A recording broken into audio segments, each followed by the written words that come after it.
ఆంధ్రప్రదేశ్లో కీలకమైనటువంటి అడుగులు పడుతున్నాయి. ఏదైతే ప్రత్యేకించి పెట్టుబడులకు సంబంధించి కర్నూలు జిల్లా ఉయ్యాలవాడ దగ్గర 700 మెగావాట్ల power plant, mega water speak సౌర విద్యుత్ కేంద్రాన్ని అమర్ రాజా బ్యాటరీస్ చేపట్టబోతుంది. 1516 కోట్ల వ్యయంతో దీన్ని ప్రారంభిస్తుంది.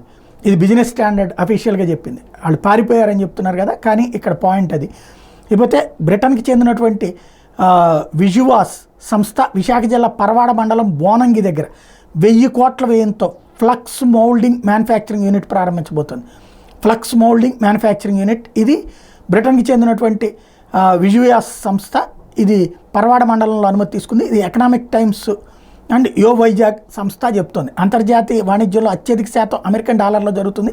అమెరికా తనకు నచ్చని దేశాల మీద ఆంక్షలు విధిస్తుంది. దీనివల్ల ఆంక్షలు విధించిన దేశాలకు భారత్ దిగుమతులు చేయడం కుదరదు. అయితే భారత్ దీనికి ప్రత్యామ్నాయంగా మన కరెన్సీకి మార్కప్ విలువగా అనేక దేశాలలో నడుపుతోంది.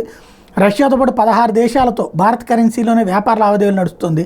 తాజాగా దుబాయ్, థాయిలాండ్ దేశాలు కూడా ఈ జాబితాలో చేరే 2030 నాటికి భారత్ ప్రపంచ స్థాయిలో 3వ ఆర్థిక శక్తిగా అవతరించిన నేపథ్యంలో ఈ దిశగా భారత్ చర్యలు చేపడుతూ ఉండడం, ఆ నేపథ్యంలో భారత ఆర్థిక వ్యవస్థ మీద ప్రజలకు విశ్వాసం కలగడమే ఇట్లాంటి సంస్థలు రావడానికి కారణం అంటూ ఆంధ్రప్రదేశ్ పెట్టుబడుల మీద ఎకనామిక్ టైమ్స్ పెట్టినటువంటి కథనం.